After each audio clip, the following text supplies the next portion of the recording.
obvious if you think. No need to record, only blah blah blah.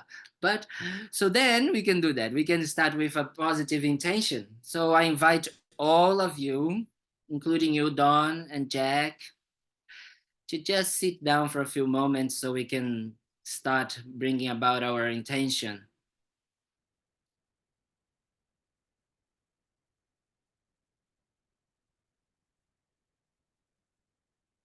And we can just become a bit aware of ourselves and our bodies, slowly bringing the attention inwards.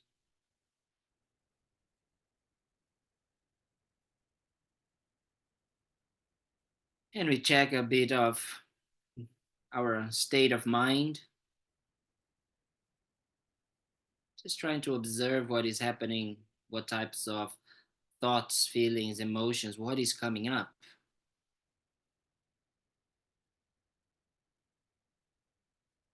If you can, don't try to get involved in the stories of the thoughts of emotions, but just realizing that there are many thoughts and many things that are maybe bothering or getting you, making you anxious or worrying you, or maybe some things are quite exciting you.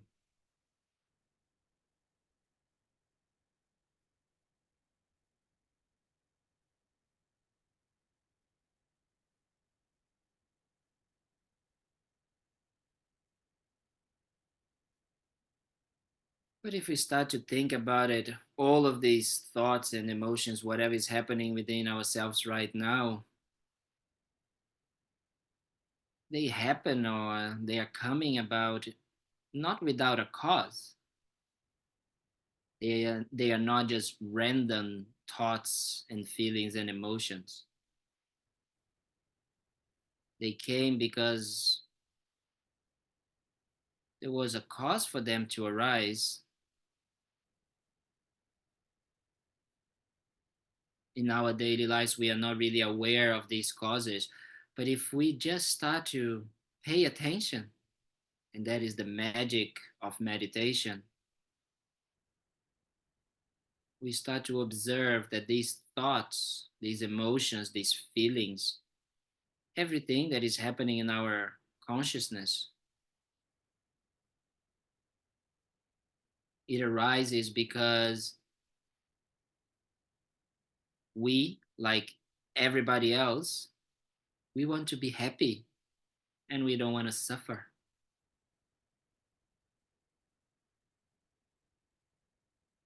So whatever is coming in our mind, it's our own interpretation and understanding on our own wish to be happy and not suffer.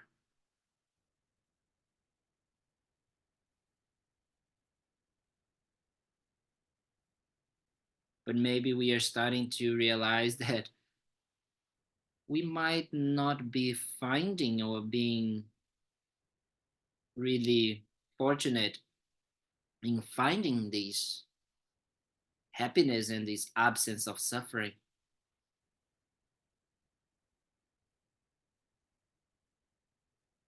We have been looking outside in our careers, in our relationships, in material things, and they are not there. In reality, we get more suffering, more anxiety, and sometimes a very short temporary pleasure, which does not fulfill our inner wish for a long and lasting, peaceful, and full of joy and happiness.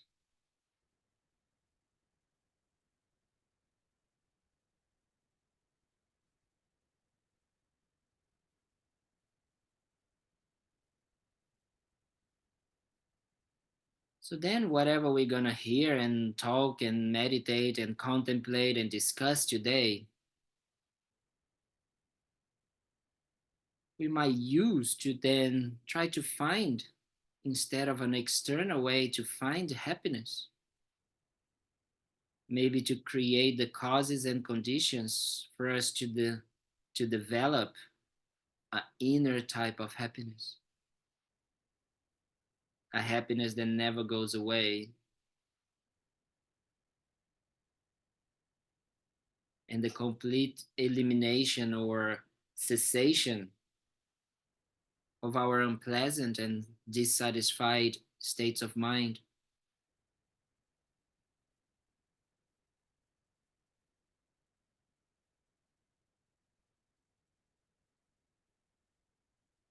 So we're going to use this time that we are here together to develop these things, to create the causes and conditions for that. And in this way, we are creating the necessary positive causes and conditions for us to have positive results.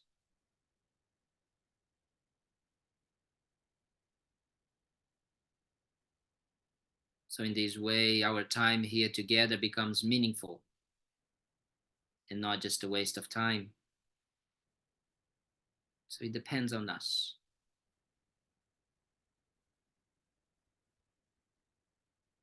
And to help us make this wish and this motivation to be even more positive, we're going to request help from prayers that have been written, aspirational prayers that have been written in order to help us keep our mind into that mindset, the positive mindset.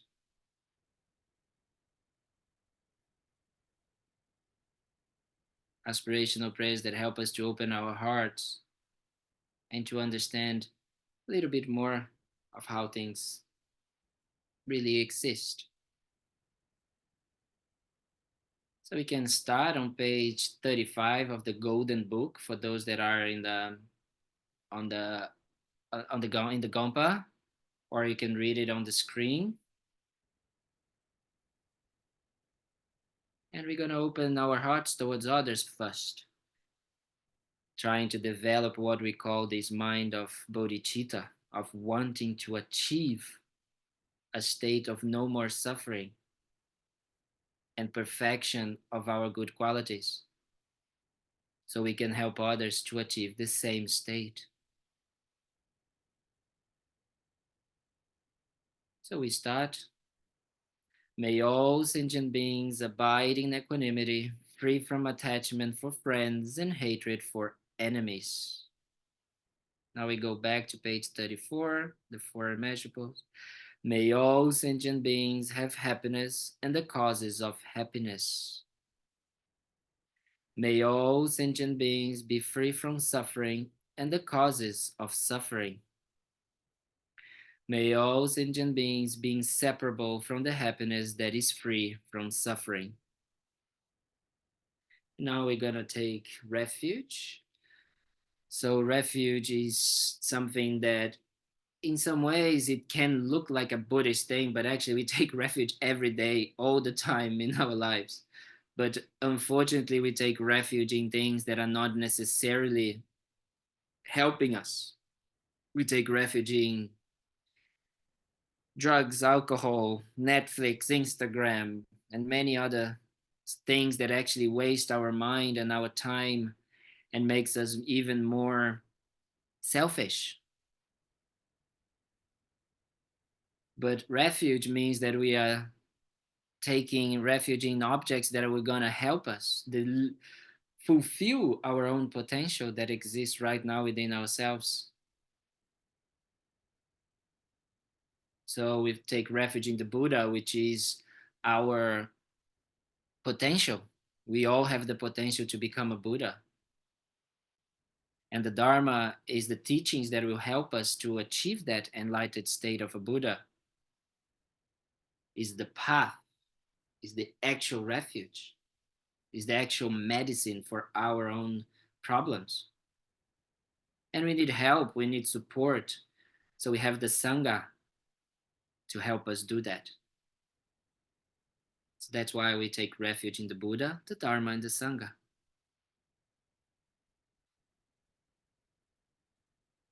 I go for refuge until I'm enlightened to the Buddha, the Dharma, and the Supreme Assembly. By the merits I create through listening to the Dharma, may I become a Buddha in order to benefit all sentient beings. I go for refuge until I'm enlightened to the Buddha, the Dharma, and the Supreme Assembly. By the merits I create through listening to the Dharma, may I become a Buddha in order to benefit all sentient beings. I go for refuge until I'm enlightened to the Buddha, the Dharma, and the Supreme Assembly. By the merits I create through listening to the Dharma, may I become a Buddha in order to benefit all sentient beings. Very good. So now that we have created a motivation and we have embed our minds into aspirational prayers, it's like we are ready to actually start studying the Dharma. So for that, I just wanted to maybe explain very briefly, because I'm not an academical person, I don't know any of these things, but just to understand a bit about why we are doing a text from someone from the 14th century, right? So Lama Tsongkhapa, which actually we have a tanka over there in the gompa, which is just close to the stupa, so on the left-hand side, over there on the left-hand side. So in the left-hand side, we have a blue tanka, we have the Buddha Shakyamuni tanka, then we have a red tanka, and then we have Lama Tsongkhapa tanka. So Lama Tsongkhapa is actually the founder of our school of Tibetan Buddhism. So he founded our school, which is called the Gelug School. Why this is important to explain? Because it is important that you don't think that I'm just here, you don't know me. I'm a crazy person, so maybe I'm just here talking blah, blah, blah, blah, blah, and you don't know where this coming from. But I'm just coming from what we call a lineage of people that have been for thousands of years upholding not only the intellectual understanding of the Buddhist teachings from the time of the Buddha, from 2,500 years, more than 2,500 years ago. For this amount of time, from a direct lineage have been coming, these teachings. And not only, as I was saying, an intellectual teachings, but especially an experiential teachings, because that is what the Dharma is about. The Dharma is about experiencing those teachings into something extremely useful to our hearts and our minds and our lives. So Lama Tsongkhapa was a teacher in the Tibetan Buddhist tradition in the 14th century that actually started to develop some of these realizations, and he decided that there was a specific path, a more direct path to enlightenment. So he took what we call the Lamrim teachings, which is the graduate path to enlightenment, which was a teachings that first was brought to Tibet in the first century. Yes, 10th century by Lama Tisha. And he combined all the teachings of the Buddha in this text. So Lama Tsongkhapa took this text, is studied, contemplated, meditated, and had realizations, and he made it even more texts and more ways to help others to also realize and benefit from these teachings. So he created this text, which is called the three principal aspects of the path, which combines the entire 84,000 teachings that the Buddha gave. So maybe here is good because there's some new people, and also I think that is always good for people to understand that the Buddha, there was no Buddhism at the time of the Buddha, before the Buddha, or at the time of the Buddha. The time of the Buddha, the Buddhism was starting, let's say like that. But then when the Buddha passed away, so the Buddha got enlightened, and for 40 years he taught these teachings of his enlightened mind and how to achieve the same enlightened state. That was what the Buddha wanted, all of us to get enlightened. So when he showed the aspect of passing away, when he passed away, his students, his disciples, they got together and they had several meetings where they actually tried to remember what was going on when the teachings of the Buddha. So they wrote down the teachings of the Buddha for the first time. So that means that the Buddha himself, he didn't write anything. He was not like writing things. He was just speaking. So it was an oral transmission. So then these disciples decided to write the teachings of the Buddha, which they call the sutra. Okay. So that's why the sutras, if you read some of the books, and we have some books in the library, at the library of the center, they all started like this: thus did I hear. So they all start with, that's the way that I heard, right? So that means that all of those teachings were heard, was like listen, they listened to those teachings. So because of that, then the teachings of the Buddha started to spread in India, which was where first the Buddha was. And then the Dharma started to spread more and more into places like in the Southeast Asia, like, like Myanmar and like Thailand, Laos, Cambodia, Vietnam. And then it started to go a bit north from India, Nepal, Tibet, China, South Korea, and then Japan. And wherever the Buddha Dharma went, it in some ways changed the society.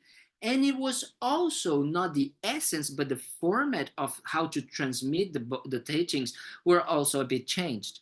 That's why we have different, like robes for the different monks in the different traditions. Some monks, they use only orange or yellow type of robes, because they are different types of emphasis in the teachings. They are all Buddhism, but they are different schools, just that. And then the first division that happened was what we call the Hinayana and the Mahayana. And these divisions are divisions based on motivation or intention, as we were discussing before. Motivation and intention is what is going to bring us to a certain result. And the Hinayana motivation was a motivation that would want to achieve what we called liberation, or what we called nirvana. Okay, so wanted people that would follow this path, wanted to actually achieve liberation from their sufferings and achieve the complete cessation of their suffering. So that's what they wanted. But another type of motivation, what we call the Mahayana, or the greater vehicle, wanted to achieve enlightenment. And enlightenment means that not only I want to eliminate my own suffering, but I want to perfect my own qualities so I can help others to also achieve this enlightened state, right? So this was the first division that we had. And then inside of the Mahayana division, the Mahayana motivation, we started to have different also schools. The Hinayana also had almost, I think, 18 or 16 schools, depending on the way you divide. In the Mahayana, we had it like, what we call Zen Buddhism, like, like we have a lot in Japan and Korea and South Korea. So all of these, we had it some sort of different ways. And then we had it Tibetan Buddhism. So Buddhism started in Tibet more than 1,000 years ago, more than that. And inside of Tibet, also, four schools started to come about. So the first school was the school called Nyingma, which is the old school. That's the translation, which there is a lot of emphasis on what we call practices and sadhanas and meditations. And then we have the Kagyu school, which is a lot into retreat, doing retreat. They do 3 years retreat, and they also do a lot of practices. And then we had the Sakya, which was a little bit more of a mix of practices and retreat. And then we had the Geluks, which was founded by Lama Tsongkhapa, the one who wrote these texts. And what he was about study. He wanted people to actually know something before they would go and meditate on. So they actually created this very thorough study program. So that's why here in this school we are in the FPMT, which is a organization that follows Lama Tsongkhapa. We are a lot into studies. We are nerds. We are the Buddhist nerds. That's where we are. Well, so not so much, because I am not very a nerd guy, but that's what we are. That we like to study. So we study for in the big and the original monasteries where the Gelug tradition was upheld and taught. The monks and nuns, they study for more than 18 years. And when they finish studying these 18 years, they become a geshe, right? That's a PhD in Buddhist philosophy, as we say. So they receive these kind of like a certificate. So unfortunately, you guys have a very bad karma, and I don't have not even beginner certificate. I'm very bad, so I don't have anything, no certificate for me. So, but these teachings of the Lama Tsongkhapa have been spread and been kind of like thought for many, many years. And I have been very, very, very grateful and very fortunate to receive these teachings from special teachers like Lama Zopa Rinpoche, the founder of this center, and especially His Holiness the Dalai Lama. So that's where I'm coming from with these understandings of, or trying to understand a bit of these texts. So the text, which I feel that would be good maybe after Rebecca or Dawn, maybe we can share with people, you know, the text somewhere, you know, like maybe we can print or we have the text in the FPMT, or maybe we can send the link and people can download, I don't know, something like this. But it would be nice for people to have a look at the text at some point. And it's a short text, it's only 14 verses, okay? And as I was saying, it is very special because it's condensed the entire path to enlightenment. So from A to Z, from top to bottom, from everything. So it's a very profound text. And it is very profound because it talks, as I say, of the three principal aspects. And these three principal aspects, if we think about it, they actually are the entire path. And the first one is renunciation. So that's what we're going to try to talk about today. So let's start asking you guys a question, because I'm getting tired and you guys are getting bored. So what is renunciation in your understanding? Can they speak at the center? They can, if they, that little thing is working? Yeah, I think. Jack, can you say something? Can you hear me? Yes. Okay, so Jack, we can hear Jack. Okay, so anyone in the center can want to tell me what renunciation is, or someone online? Go ahead. Just give up something, to get rid of something. Yeah, To to let give go of something. to give up something. Okay. To give up our attachments. Give up our attachments. Nice. Nice. I like it. What else?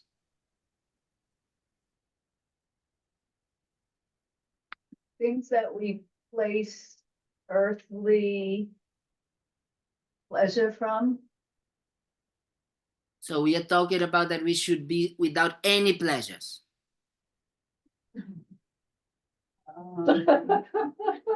They change. No more chocolate cake. No more chocolate. No more ice cream and pizza. That is renunciation? Well, to give up craving of certain things. So it's not the object, right? Oh, no, it's not the object. It's what we place on the object. Very good. Very, very good. Someone else? Give up view, Sorry? to give up the wrong view that the cake has inherent existence and will bring us happiness. Yeah, who said that? Tao. Yes, Tao. I like Tao. Good Tao. Yes. But the problem with that answer, Tao, is that first we need to realize what is the inherent existence, right? And the first we need to understand that actually what is that we are renouncing. And that is very true, because that's exactly what we normally think about. And especially I feel that we, well, I don't know, I cannot talk so much about maybe the American way of culture or upbringing, but I was brought up in Brazil, which is quite a religious and, you know, a Catholic country. And renunciation sometimes has a strong connotation of giving up everything, you know? It's like a very strong, like, oh no, I just give up everything. I give away my, you know, my phones, my food, my pleasures, my ways of everything. And that is not much what we talk about in Buddhism, especially in Tibetan Buddhism, right?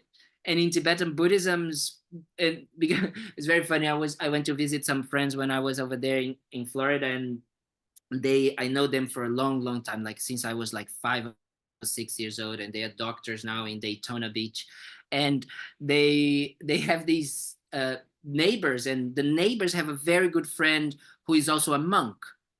Look how karma is. So, but he's a monk from this Theravada school, and he actually lives in the north of in London, which has a very big, beautiful place. And they are very strict over there. They don't touch money. They don't touch. So she was telling me like, but how are you going to come? Because I need to go and pick you up and all of this. And I said, no, don't worry. I'll go and take the train. I'll do this, very. And she was like, but the monk that we know here, he doesn't even like touch money. So when he arrives at the airport, he just stays there if nobody comes to pick him up. And I said, well, this is good monks. I'm bad monks. I'm not like this. No, but it's not like that. It's just a different understanding of renunciation.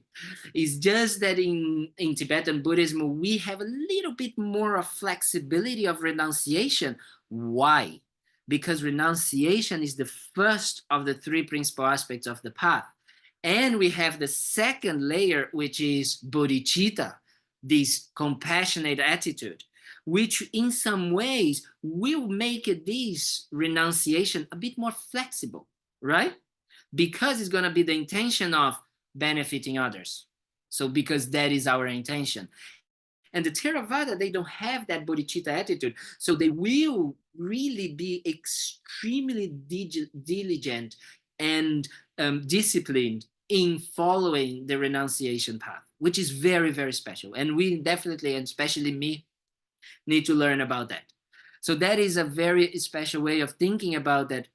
If you think renunciation can be giving up material things, can be giving up relationships, can be giving up, clothes, hair, can be. It is not that, but it can be. You understand the difference? Yes? Because it's not about the object, as our dear Sharon said. It's not about, like giving up the chocolate cake, giving up pizza, giving up relationships, giving up the car, giving up aircon, especially in Florida. AC, you cannot, give up AC. But it is understanding that our craving and our wrong view that these things will bring us a long-lasting, completely free from suffering type of happiness. That is what we are trying to renounce, right? It is that mistaken view that comes from an ignorant mind of ours. And this ignorant is not that it is a bad mind. It's like there is something in ourselves that is inherent bad, and it's like we need to fight the demon of the ego inside of ourselves, and we get, the sword, and we go again. Not like this. It's not about that. It's not about understanding and thinking that we are wrong or bad people. We are not. We are just ignorant people on what will bring us to develop and realize happiness, and what will bring us to be free from suffering. That is the main ignorance that we have. And because we have this ignorance, as we did in our motivation, we have been completely, whatever we do in our lives, in whatever we do with our body, speech, or mind, whatever we think, whatever we feel, whatever we, experience, comes from this innate wish of wanting to be happy and not suffer. But the problem is that there is a layer of ignorance that doesn't allow us to actually find the happiness that we want. It doesn't allow us to actually be free from the sufferings and the unpleasant and the dissatisfaction that we have in our minds. Right? Does it ring a bell? Does it make sense? It's clear? Yes? Where's the thumbs up from the people in the gompa? Yes. Okay, very good. Like that, I know you guys are not sleeping. So if you think about it, that is the most important part, because I can only see your heads, so I cannot see you like your face. So I can just see if you are your head. So I can see if you're sleeping or not. I cannot see it. So if you think about it, if we understand that we want to be happy and we don't want to suffer, wow, then we need to start realizing what really makes us happy and what really doesn't make us suffer, right? We need to start trying to observe and understand that process of what is happiness and what is suffering, and what it brings us happiness and what it brings us to suffering. Because right now, if we look into our lives, it's, I think, very easy to see that we are not very successful in deciding what brings us happiness and what brings us suffering, right? I think that is quite easy to see that we are very easily, as Rinpoche used to, Lama Thubten Rinpoche used to say, cheated by our wrong view, right? We are completely cheated by that, thinking that, oh yes, if I do that, I'm gonna be so happy. If I have, $1 million, then I'm gonna be happy. If I have a bigger house, then I'm gonna be happy. If I have this job, when I have this, when I have that, if I have that. I always say it's very easy to see when we are under the control of a wrong view, if our minds are telling us anything that starts with if or when.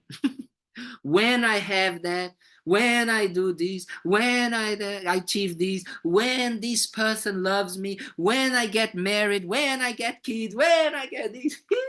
We just go in this, Or if I only had this, if that person would, if only that person would have loved me, if I only had got that job, if I only didn't had made that mistake, if I only, and that's how we live, thinking that this is the way to actually be happy and not suffer. But if we observe really our minds, that's not really what is bringing us happiness or suffering. We all here, we are very fortunate with most of our, with our health. We have a healthy body in some levels. Most of us have many incredible financial and material kind of like things that we can rejoice, that we can actually, experience temporary pleasures from. But these things, they don't bring us what we want. If they would, then we would, the more we have them, the more we interact with them, the happier we become. But I learned something when I was in Thubten Kunga Lake and in Florida. I used to love Mexican food, but the more I went to Mexican food, the less I like it. That's an inner joke. That's just kidding, because they keep me bringing me to Mexican food every day. So I think I got a little bit. You think that Mexican food brings you happiness in the beginning, but then after the 10th time, maybe not so happy anymore. But that's how it is, I experienced that the other day. We went to get this ice cream, and I thought that like there was mini, small, medium, and large. And Canada is a little bit like America. Everything's huge, and I forget these things sometimes. And then I said, oh, maybe I want this medium one. It's gonna be. I love ice cream, so I've gotta have. It's just huge like this, the ice cream. And then what happens? I was so craving for it in the beginning, so happy, and I start. And then at the half of it, I was actually having stomach ache already, of the ice cream. So that is an extremely perfect example to show that it doesn't matter that the more we get, it doesn't mean that we're going to be happier, right? That is easy sometimes to see with things like, for example, ice cream, or, eating too much. Maybe we all know that, we understand. But it's hard to see maybe with money, Maybe if I would have so much money, no, but I would give this to people. I would be so generous. I would do that. But you don't know. You know, you don't know how your mind would become attached to a certain lifestyle, to a certain wish, to a certain this. And then, you know, I used to work in finance. I used to work in private equity and investment banking. And I had many rich people coming, and they were not happier because they had so much money. They were actually very worried that the people who were surrounding them were their friends, or they were actually just wanting to, you know, get something out of them, or, you know, they had problems in the family because the family was fighting for the money. It's just not, actually doesn't bring happiness. So if you think about it, okay, so maybe relationships, love, nobody can say that there's too much love. Yes, there is no such thing as too much love. However, I have bad news to say that we are not really experiencing love as the definition of love. The definition of love in Buddhism means wanting others to be happy. So wait a minute, wanting others to be happy.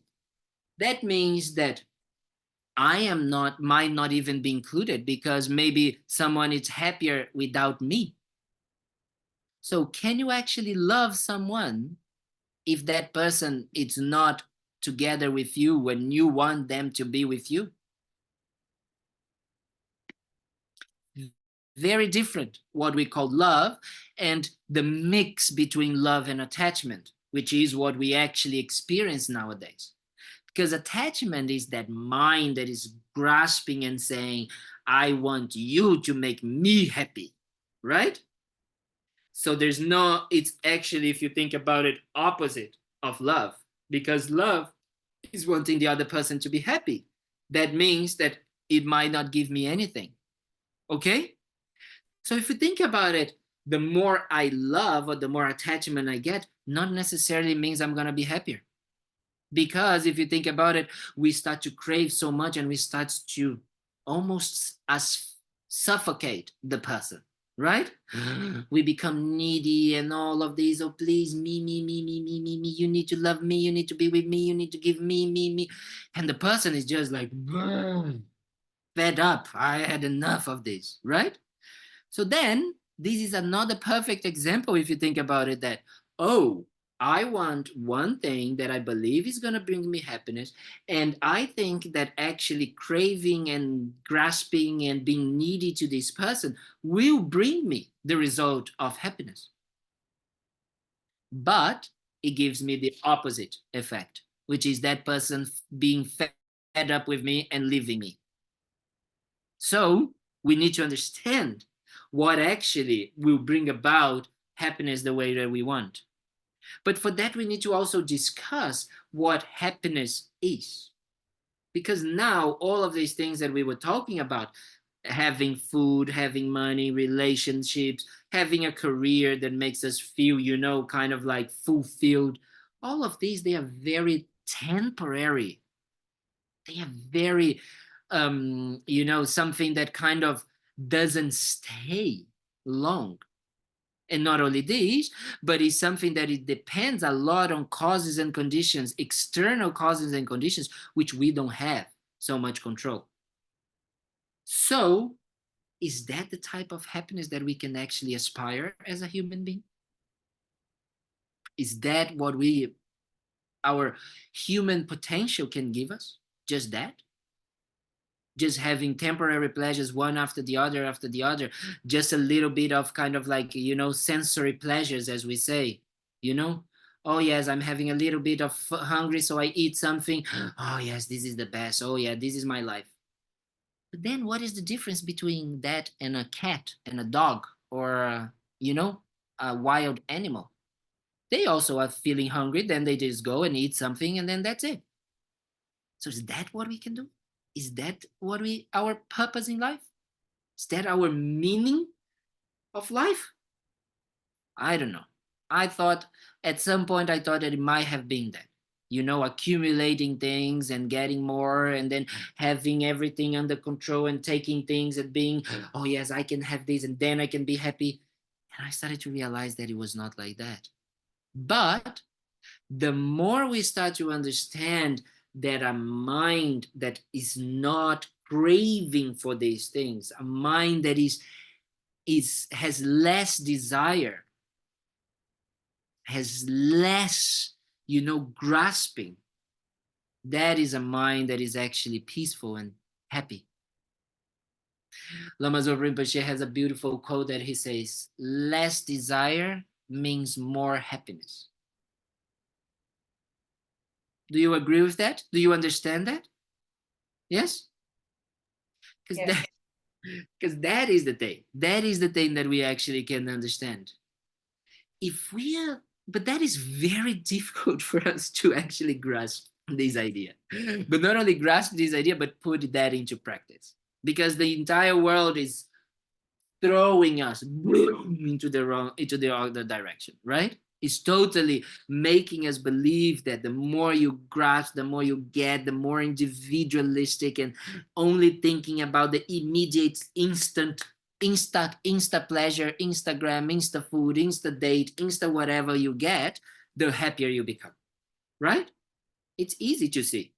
I think the new generations, especially, I saw Chloe. I think Chloe is there today. She's the youngest, I think, over there. And she's going to be able to say, it is. Life is like that, right? And it's becoming more and more like that. So how can we do that? So that's why understanding and studying Buddhism, studying the mind, because that's what the Buddhism is about. The Buddhism is a study of the mind.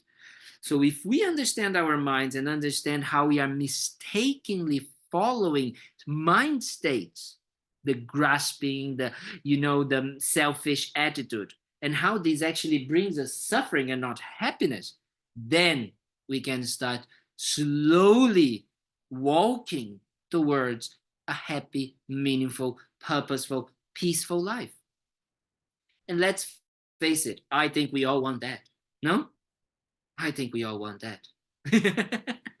I like Jack. Jack is not sleeping good. So if we think about it, that's what we need to start. And where do we start? That's why the Lama Tsongkhapa started with the idea of renunciation.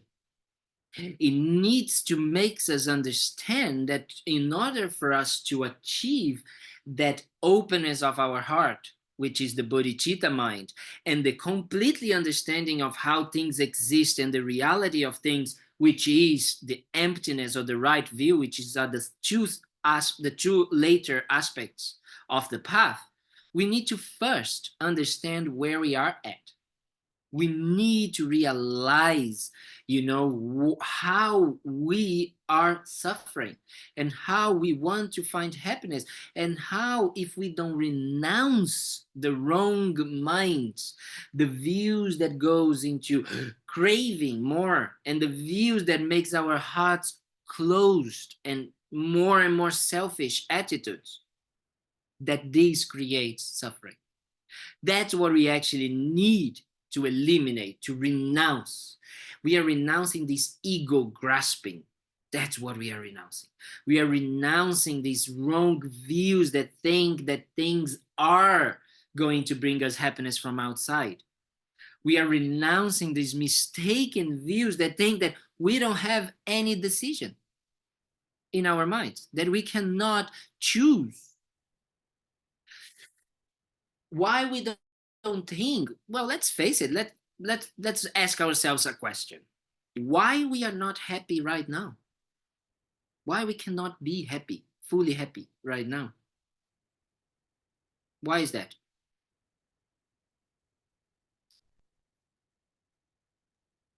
It's always there's Self-cherishing. feeling that something's missing.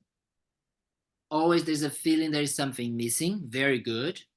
Someone else was going to say something? Self-cherishing. Self-cherishing. Who else? Ignorance. Ignorance. When something happens, I will be happy. When something happens, I will be happy. Yes. Wrong view. Wrong view. Yes. But actually, if we think about it, it is the wrong view, but the wrong view about what? The In way my truth experience- exists. The way we exist, the way who exists? Everything. Everything. Okay. Everything exists. Very good. So, but why are we like this? Why we, because it's something that we were good and then we become bad, or we kind of like we were smart and then we become ignorant? I'm not sure if you're getting at karma and causes are what we created, or Yes.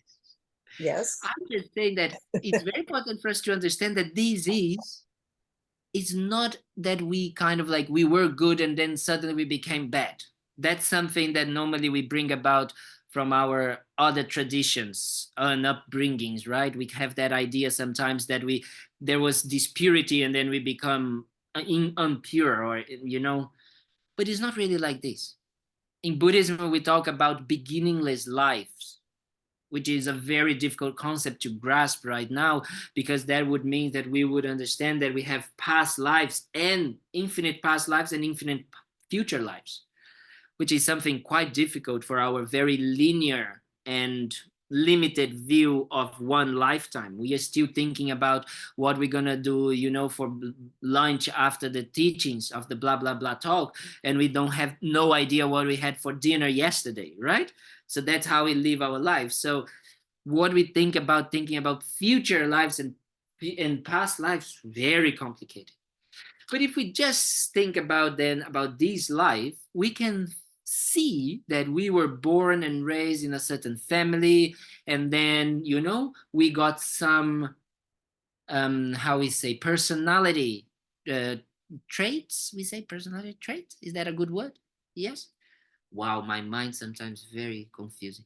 Then personality traits, and then you have these, and then maybe you have siblings and you are very different from your siblings, or you're kind of like, I don't even recognize these people in my life, or your parents are this way and you're like, I don't even know how I came up from these people, or there's some sort of some of people really really recognize that. So then if you think about it, where these habitual tendencies came from.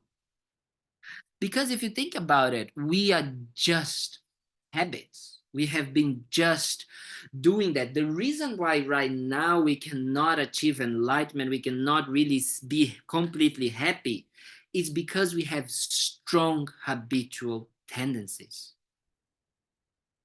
These habitual tendencies are so ingrained in our mind and in our existence that we don't even know that they are, like, let's say, layers of personality treats, or they are coping mechanisms that we created. We don't even see it because they are just our reality. We think that we are like that. I am like this. I've always been like that. If it was true, let's say that you are a very complaining person, you like to complain, then that means when you were a baby, you should be a very complaining baby, but not necessarily you were, right? You could not even talk, or maybe you don't even like it to, scream or kind of like cry or do anything like that. So it's not true that in this life you always been like this. And maybe when you were younger, you were not like that. You were more adventurous, and you were a little bit of a rebel, and you did things and you made things happen. But now you became a little bit older and you became a bit more of a complainer, right? So that doesn't mean that you are like that. But this is just habits. That's what we need to understand. Habits of the mind. Habitual tendencies that the more we engage and the more we follow them, they become stronger and stronger and stronger. Does it make sense that? Like everything. That is very easy to explain and to see in our daily lives. If you think about it, like, for example, using drugs is a perfect example, because you start with a little bit of drug and then you start more and more and more and more and more and more. It just grows up and more and more and more, right? Or maybe, you kind of like you have a little bit of kind of like wish for something, then you start to put it in your mind, that person, oh, that person is like this, that person is like that. And then you start, and then you just go in your mind and more you go on a loop, and then you just make it that person become either so ugly or so beautiful in your mind. Because we are creating and enhancing those aspects. So that is so important for us to observe that, oh, wait a minute, everything that we are creating in our minds, it's a habitual pattern. And not only it's coming from a habit, but the way we are perceiving and experiencing it is creating a seed, a potential that will either makes us continue performing and acting in a certain way, or if we want, we can change it. Does it make sense? So that is why renunciation is so important, to understand karma. We understand cause and effect. Karma is not something that is about, like, oh, no. Normally we think karma is like this. That's how we think karma is. I'm gonna give an example. You go and you are kind of like looking for a parking space in a supermarket or something like that, and then someone just goes in front of you and you get the perfect parking space, and you say, oh my god, that's such a good karma. And then something happens, but or you are going into a parking space or something like that, and someone that is horning behind you and kind of like wanting, and then that person doesn't get what they want, and then you say, oh, this person has such a bad karma, how is that? Definitely their bad karma, that's why they didn't get what they want. But then it happens to us. We want a parking space and we can't find it, and we just go round and round and round, and then we get angry, and then we don't think that it is our karma. We say, oh my god, why this is happening to me? I just want to do this, I'm such a good person, I just want to go shopping. We don't think that is our bad karma. We think something bad happens to others is their bad karma. Something bad happens to us, poor me. That's how we see karma. That doesn't work. Doesn't work for karma. Karma doesn't mean that we can choose. Karma is just cause and effect. Very easy. We create a cause, we're going to have the result. We create a cause that is positive, we're going to have a positive result. We create a negative cause, we're going to have a negative result. But then we need to understand what positive and negative are. What is a positive and a negative karma? And that normally I try to say that we have what we call in the Buddhist teachings the 10 non-virtuous actions and the 10 virtuous actions, which is some guidelines that the Buddha gave to us that helps us. We have actions with our body, with our speech, and with our mind. For example, killing, stealing, sexual misconduct, all of these that we do with our bodies. Then we have with speech, gossiping or harsh words or divisive speech, things like that, lying, and then you have things of the mind, grasping or covetousness. I don't even know this word, very funny word for me. It's like in covetousness, but it's like when you're kind of like wanting others, or jealousy, you want other things from others, right? So if you think about this, oh, actually, to be very simply thinking, we suffer or we create negative karma every time we are under the control of our self-cherishing, with our self-centered, egoistic attitude, right? When we are only thinking about me, myself, and I. And that then it's a very important aspect that we need to understand, that a positive action with our body, speech, and mind will be something that we do that will benefit others. So when we don't kill an insect, we are benefiting insect because it's not getting killed. When we say something nice to others, it's benefit that person because that person will hear something pleasant. When we have a mind that is a mind, an altruistic mind, a mind that thinks about others and, that practices generosity, kindness, love, it is a mind that will benefit others, right? So this is a perfect example that what we need to start discerning and understanding.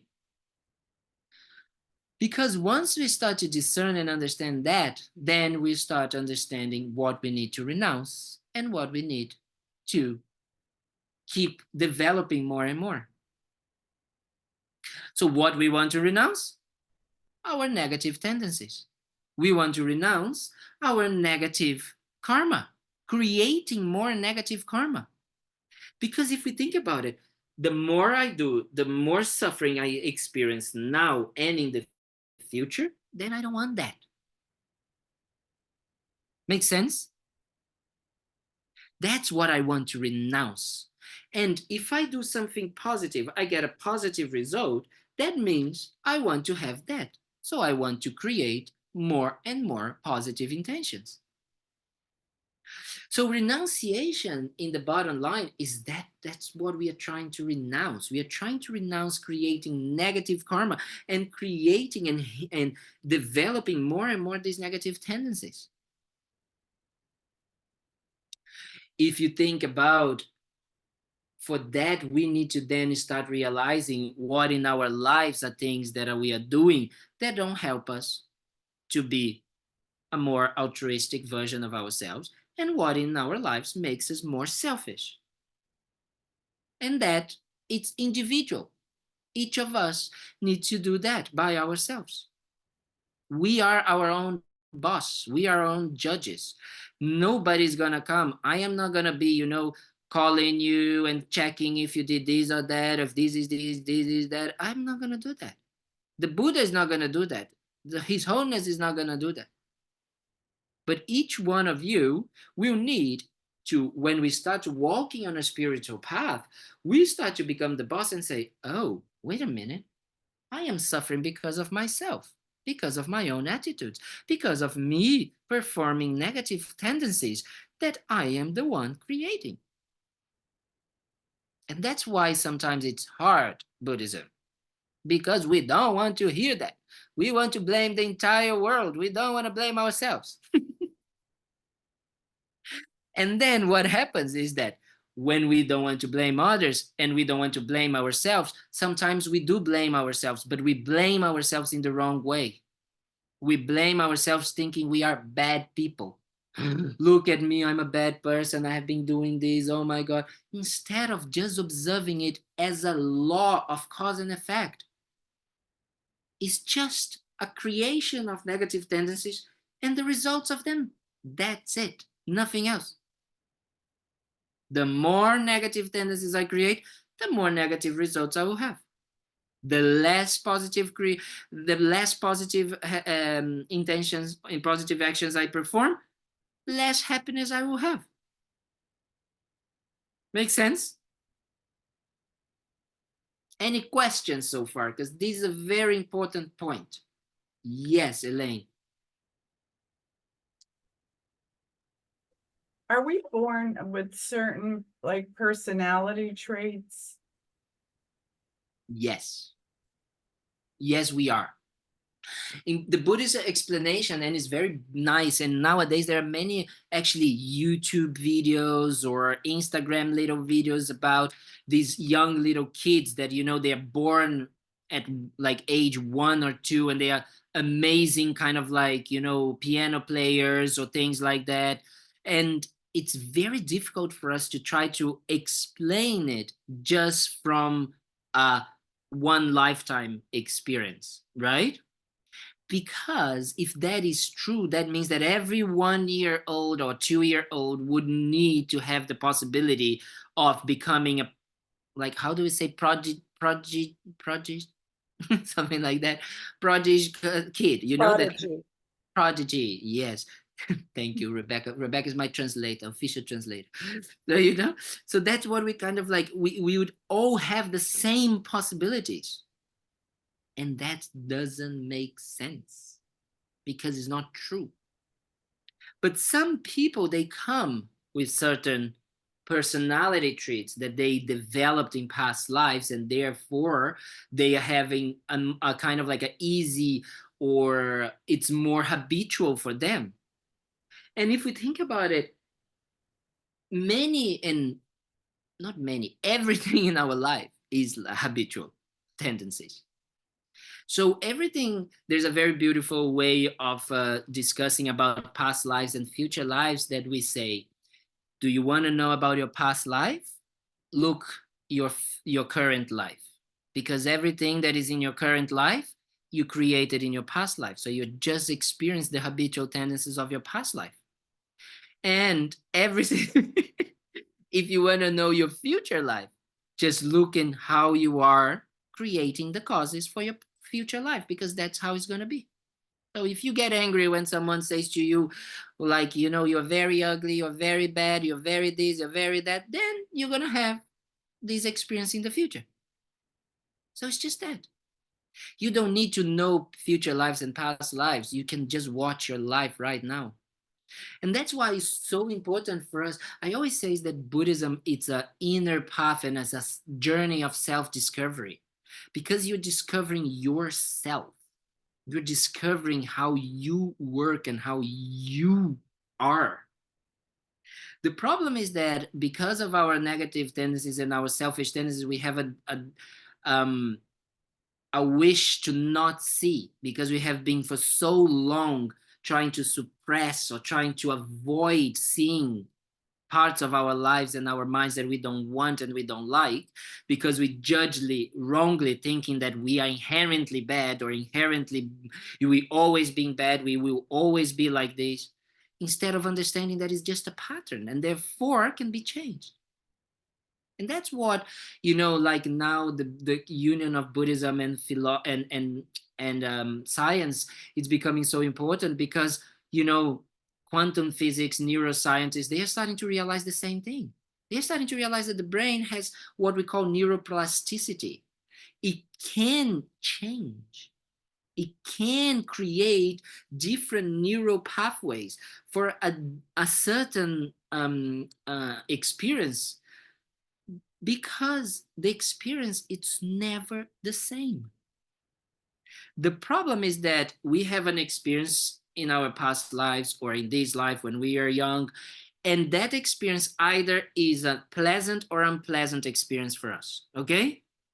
So let's say, you know, we saw someone kind of like our parents said to us, you did that and you are a very bad person and you did that, and then we feel very bad to ourselves. So we experience in a very bad way. So then we realize that if I say the truth, I am going to be say as bad, and I'm going to have that bad opportunity again. So I start to have a tendency of lying. Why? Because I don't want to experience that again, right? But that experience already was created in the past life, but we're not going to talk about that before, okay? But let's just say from this life. So we start to avoid telling the truth in every situation in our lives, relationships, friendships, you know, work-wise, all of that, because we think that is going to be the same experience, unpleasant experience that we experienced before. So what we do, we just repeat the same coping mechanism, thinking that if I actually don't need to, if I lie, I'm not going to receive, you know, like the scolding from my family, from my boss, from my partner, then I don't need to suffer. And then we continue using that again and again.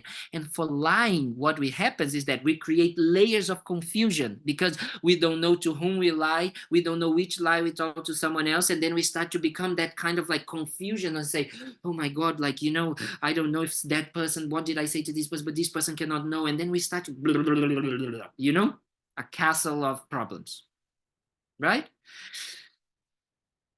But if we would just, in the second chance opportunity that someone said to us and we decided to lie, and we think, oh my God, but we say, okay, I did that. And the person says to us, it's okay, but just don't do it again. Then no more lying. Habitual patterns of lying needed to arise, because we realize that the experience is not as bad as it seems. So you understand that we created years of unnecessary suffering trying to avoid something that was never avoidable. There was no need to be avoided, because it was not the same reaction. So that is the point, that we need to start realizing our patterns and changing them. And realizing that, oh, I have these personality traits, and it doesn't mean that I'm bad or good or whatever. I just have them. Wonderful. How blessed I am that I can see them. And now that I can see them, I can start transforming them. And that is the path. Nothing else. The path of Buddhism, in a very short and like small way of saying, it is you eliminate the negative treats, the negative patterns that you have, completely eliminate them and the causes for them to arise again, and you develop the good ones that you have, but you develop with wisdom, in an unlimited and unconditional way. That's it. That is the mind of a Buddha. Sangye in Buddha, in Tibetan. Sang means completely purified, completely renounced all of the suffering. And Gye means full, complete, perfect of the good qualities. If you think about it, it's not that much. It's very hard work, but the understanding of it is not a, like, I feel that like science is much more complex. But really understanding the essence of Dharma, it's not that complex. The difficult is fighting our negative tendencies. And that's why we need to understand that we want to renounce these negative tendencies. So that's why, to renounce them, we need to understand them. We need to accept, we need to see, we need to observe ourselves. Right?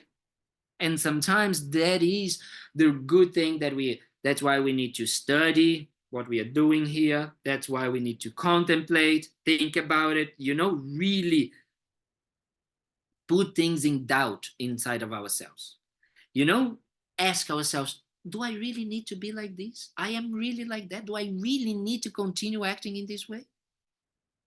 And then meditation, familiarizing yourself with those mindsets and transforming them. And then that's the beauty. That's why when we do the refuge prayer, we say we go to the Buddha, the Dharma, and the Sangha. So the Buddha is what we say, what we just discussed. We want to achieve this enlightened state. The Dharma is really practicing it. And the Sangha is the friends that are going to be here to pinpoint our mistakes, help us to see our flaws. It's like on a car, you have what we call the blind spots, right? That's what friends are for. Dharma friends. To see our blind spots, right? And then we can see it. Now we can work on that. And that's why a teacher and a guru and a spiritual friend, as we say, is so important, because their only wish and work and whatever they have in their minds, it's only to help us see those blind spots and help us transform them into the path to enlightenment.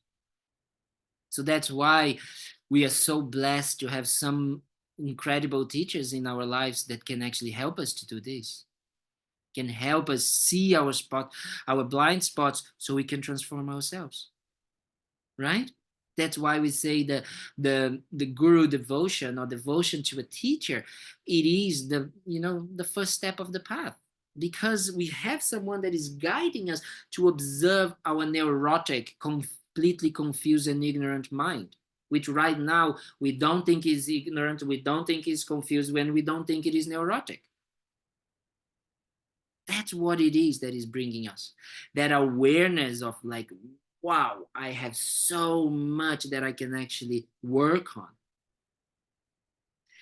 So it's a very special relationship to have someone like that in our lives, And of course, it doesn't need to be someone close, but if it is someone that it is on your daily life, and someone that you can kind of like, get inspired by, that this person, even though it's hard relationship, because we are very self-centered and very independent.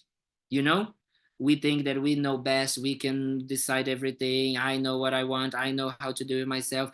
Having someone that is actually showing you your own mistakes, that's why we close up, we have a difficulty, you know. That's why sometimes we refrain, that's why sometimes we kind of like suppress, because it's just too much, you know.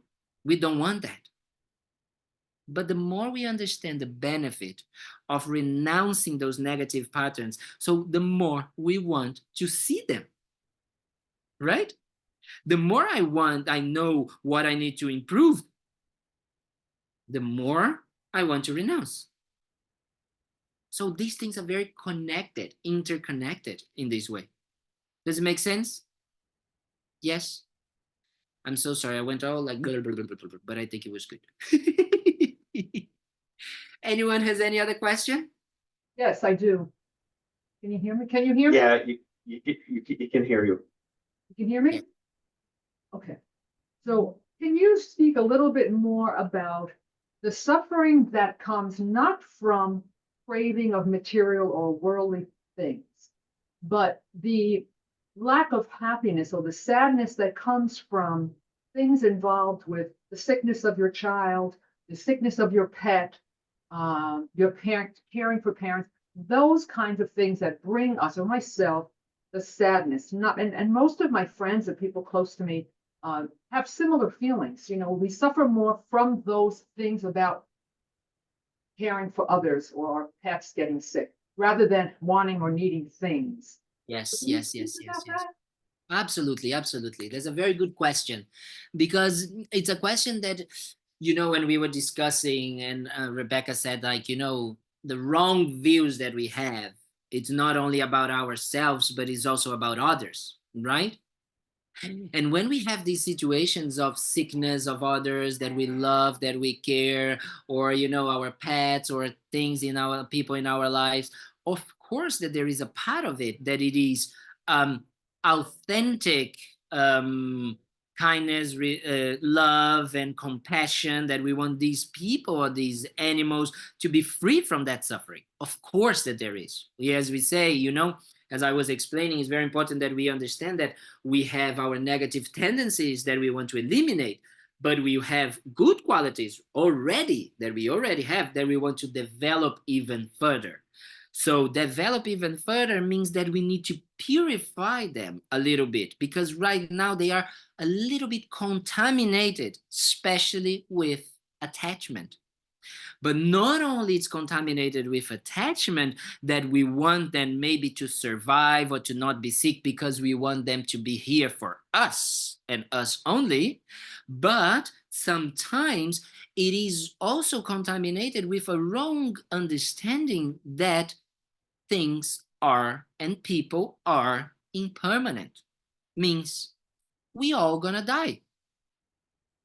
And that is sometimes a difficult understanding for ourselves, because we don't want to realize our own um, if ephemerity, ephemeral, is that ephemeral? Is that a word? Temporary? How temporary we are, right? Because we cling to our existence as if we are gonna stay here forever. Or, you know, even when we are older, if we are healthy, we think that we're gonna be healthy all the time or for a longer period. My dad last year, he had this he's a doctor, and you know, he's 86 years old, and he always been very healthy. And then for the first time he had something in his heart, and he had to put a pacemaker. And I remember I stayed with him for like 3 months in Brazil, and I remember talking to him, and I realized that for him, he finally realized that his body would go bad at some point. Because if you are a doctor, you know what is going on, so you're always trying to control, and you say, oh, I just need this medicine, now I just need this, I just need that, I just need that. But I said that at some point, even if you know everything, and if you can control all of the, take all the pills and all of that, your body is gonna stop, because that is the nature of it, of the body. That is the reality of the body. It's going to stop at some point, right?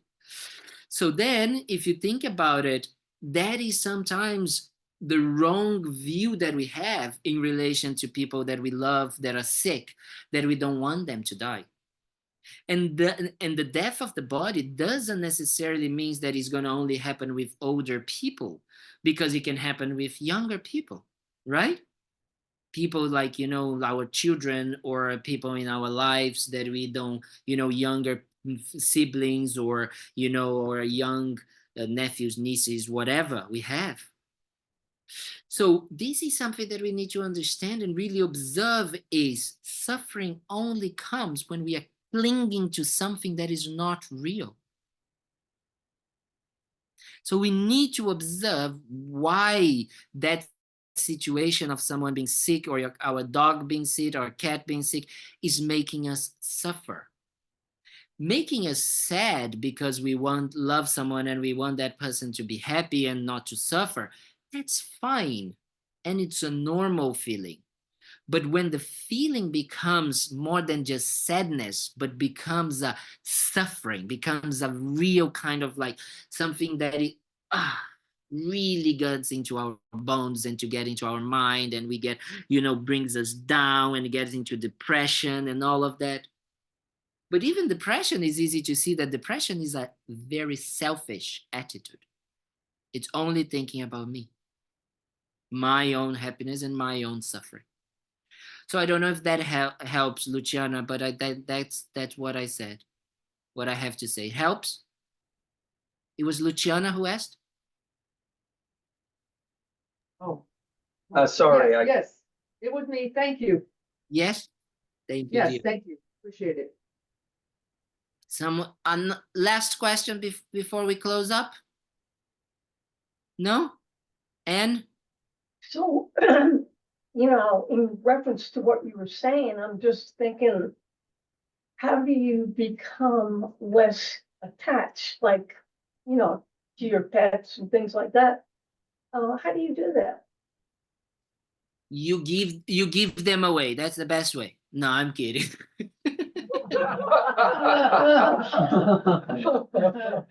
That's how we think about other things. You see? That's exactly how we think.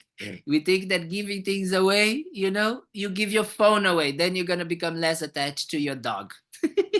That's how I like it. Not like that. Well, there is a very special, the reason why we in Buddhism we say that there is the two aspects of the path that we need to bring. Always. We just divided the path in three aspects: the renunciation, bodhicitta, and emptiness. But actually, the two main aspects, it is what we call the compassion of bodhicitta, which incorporates renunciation, okay, and the right view, or the wisdom part.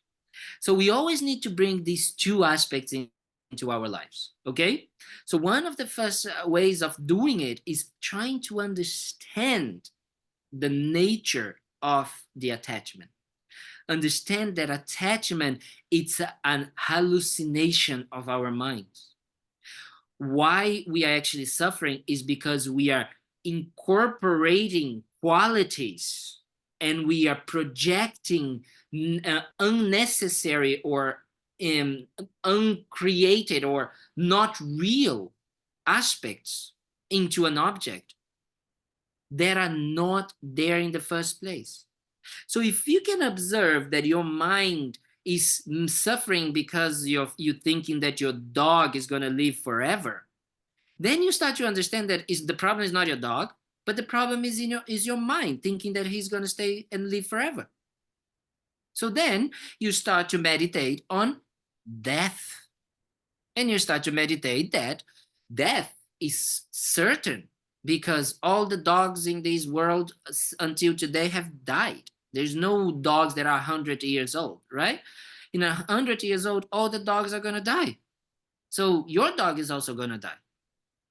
As the same as you, me, and everybody, right? In 110 years old, maybe all of the people who are alive right now in the world is going to be dead. So The life, so you need to contemplate that death is certain. And then you need to understand that the time of death is uncertain. And you start to say, I don't know when my dog is going to die, so it can die at any moment. So you start to see your life like this from that point of view. So you start to live like that, and you start to be at ease and in peace because of that. You don't have fear anymore because this can happen and you have no control, right? And then you start to realize that at the time of death, what can I actually do to help my dog?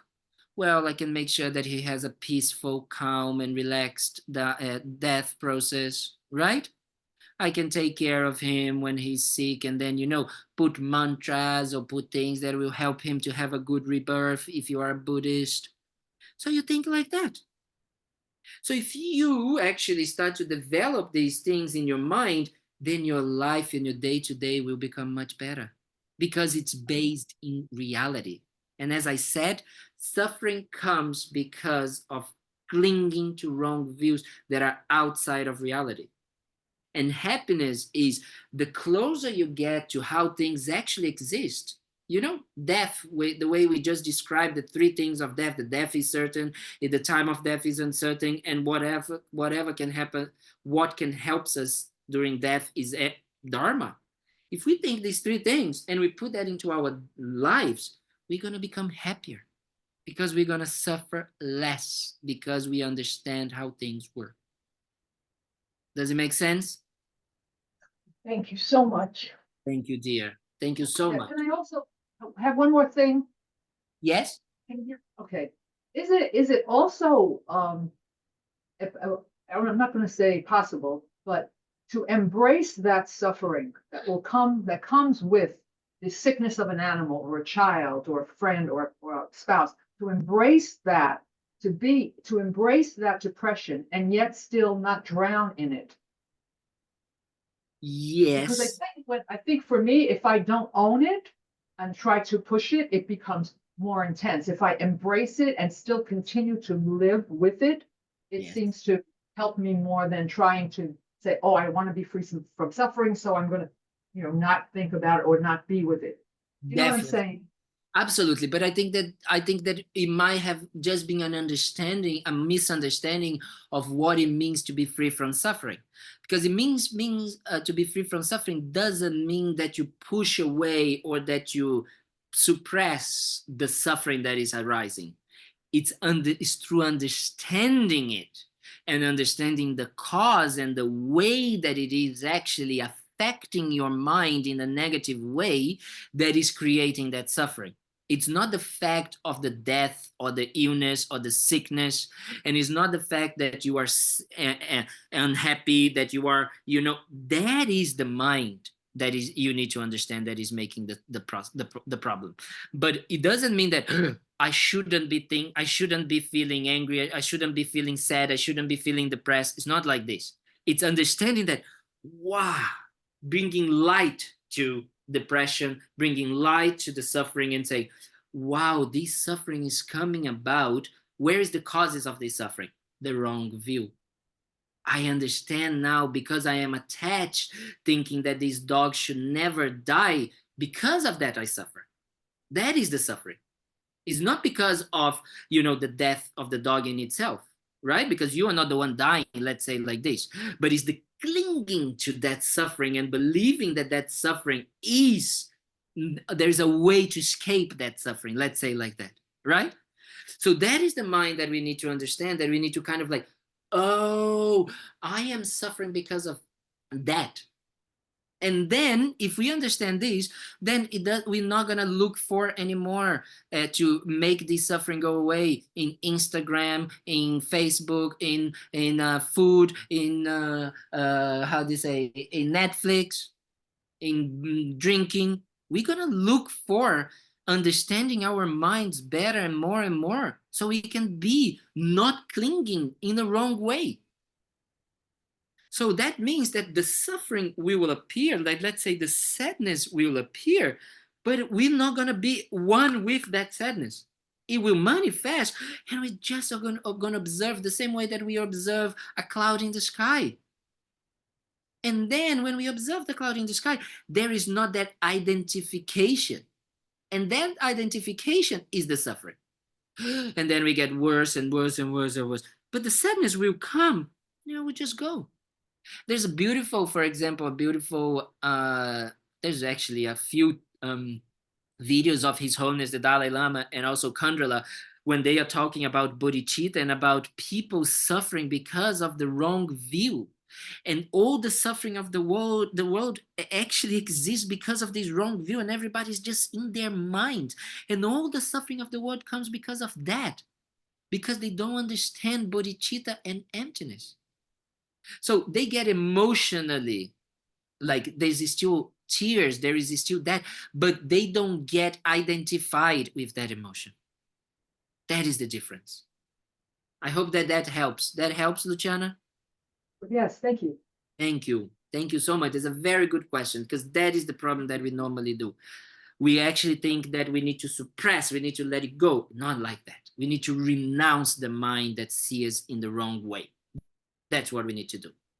Okay, I think that we covered a little bit of renunciation, even though we talked a lot about many, many blah, blah, blah things.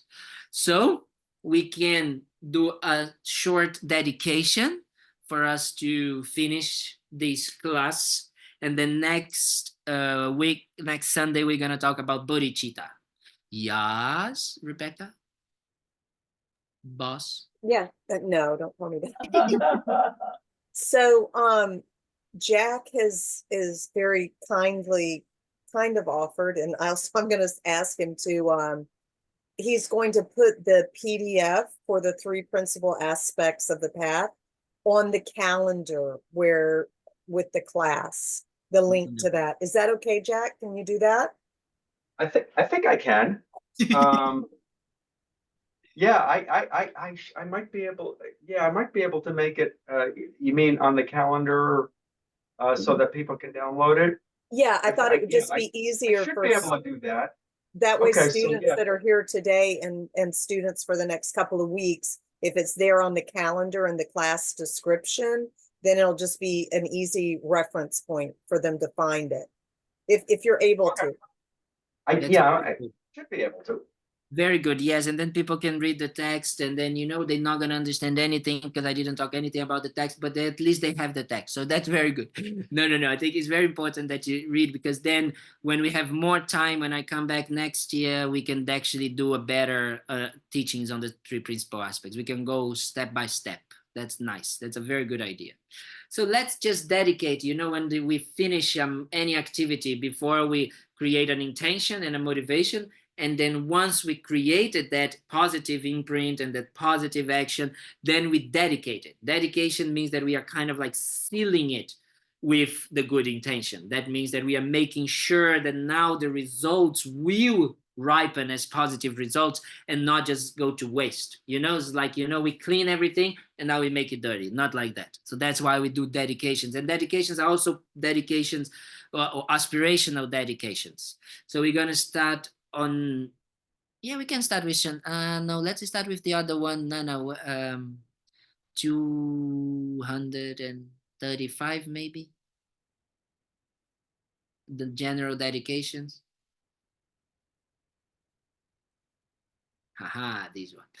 So we start with that, and then we're gonna do the other dedications. So we dedicate that everything that we have created here together, all of the positive things that if we think that anything that I blah blah blah said that we discussed was positive for you, to help you to renounce your negative tendencies, that to develop your positive ones, so you can open your heart and develop your qualities to help others, then we dedicate all of these, so we can achieve that state of enlightenment, of no more suffering and perfection of our qualities, so we can help others to achieve the same state. And we do that because if we think about it, all the suffering there is in the world right now, all the wars, famine, natural disasters, all of the material problems, all of the, political, economical, family problems, relationship problems, all of the illness, all of the sickness, all of the suffering that there is right now is due to this wrong mind. So We dedicate that this wrong mind can be completely expelled, eliminated from the universe, in ourselves and all sentient beings.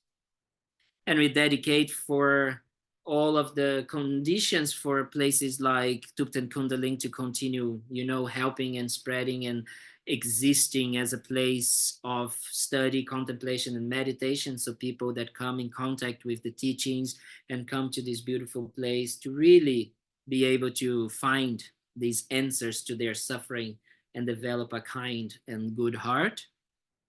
And we would not be here if it was not for this complete, as I said in the beginning, perfect lineage of teachers and beings that have developed not only the intellectual but the realizations of these teachings, from Lama Zopa Rinpoche, our teacher, from His Holiness the Dalai Lama, from Lama Tsongkhapa, until the Buddha himself. How kind, how precious. So with that, we can do the prayers together. Due to the merits of these virtuous actions, may I quickly attain the state of a Guru Buddha and lead all living beings without exception into that enlightened state. May the supreme jewel bodhicitta that has not arisen arise and grow, and may that which has arisen not diminish, but increase more and more. Just as the brave Manjushri and Samantha Bhadra too realize things as they are, I too dedicate all these merits in the best way that I may follow their perfect example. I dedicate all these roots of virtue with the dedication praises the best by the victorious ones thus gone of the 3 times, so I might perform good works. I dedicate whatever virtues I have ever collected for the benefit of the teachings and of all sentient beings, and in particular for the essential teachings of perfect pure Losang to shine forever. Losang is actually another name of Lama Tsongkhapa. So that's what we are praying when we are praying here. Losang, so his teachings to shine and to continue spreading. Now we go to page 246 to do the Shantideva dedication. May all beings everywhere, plagued by sufferings of body and mind, obtain an ocean of happiness and joy by virtue of my merits. May no living creature suffer, commit evil, or ever fall ill. May no one be afraid or belittled with a mind weighed down by depression. May the blind see forms and the deaf hear sounds. May those whose bodies are worn with toil be restored on finding repose. May the naked find clothing, the hungry find food. May the thirsty find water and delicious drinks. May the poor find wealth, those weak with sorrow find joy. May the forlorn find hope, constant happiness and prosperity. May there be timely rains and bountiful harvests. May all medicines be effective and wholesome prayers bear fruit. May all who are sick and ill quickly be freed from their ailments. Whatever diseases there are in the world, may they never occur again. May the frightened cease to be afraid and those bound be freed. May the powerless find power, and may people think of benefiting each other. For as long as the space remains, for as long as sentient beings remain, until then may I too remain to dispel the miseries of the world. Now we're going to do the long life prayers for His Holiness the Dalai Lama on page 244. For His Holiness, who yesterday he had a long life puja, where 2 of our teachers here, Ling Rinpoche and Kundrula, they were there performing this long life puja, asking His Holiness to have a long life. And he was showing to be a little bit sick, maybe with a flu or something. So we make strong prayers for His Holiness to have a long and stable life and to continue being a beacon of light, of morality, of love and kindness and compassion and peace in this world, not only for Buddhists, but for all sentient beings.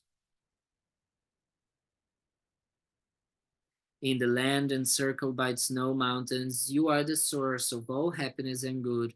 All powerful Chenrezig Tenzin Gyatso, please remain until samsara ends. And now we're going to do a swift return prayer because Lama Zopa Rinpoche, our main teacher, he passed away last year, April last year. So in Buddhism, as we were saying, we believe in reincarnation, and due to the power of our prayers and our requests, the teachers who are only manifesting as teachers in order to help us, we request them to come back and continue their service of helping us to achieve enlightenment. So we do these prayers for Rinpoche's swift return. Peerless teacher and assembly of the children of the victorious ones, Shravakas and Pratyeka Buddhas, victorious Lozang, father and sons, along with the lineage masters, all the objects of refuge of infinite lands, please bestow the virtue and goodness of accomplishing this prayer here and now. Holding and spreading the Muni's precious and complete teachings through explanation and practice, you wear the armor of patience that is never discouraged. Incomparable Venerable Guru, to you I make request. While striving single-pointedly for the sake of the victorious one's teachings, the sole gateway to which all benefit and happiness emerge, and from other living beings you suddenly departed to peace, what a great loss.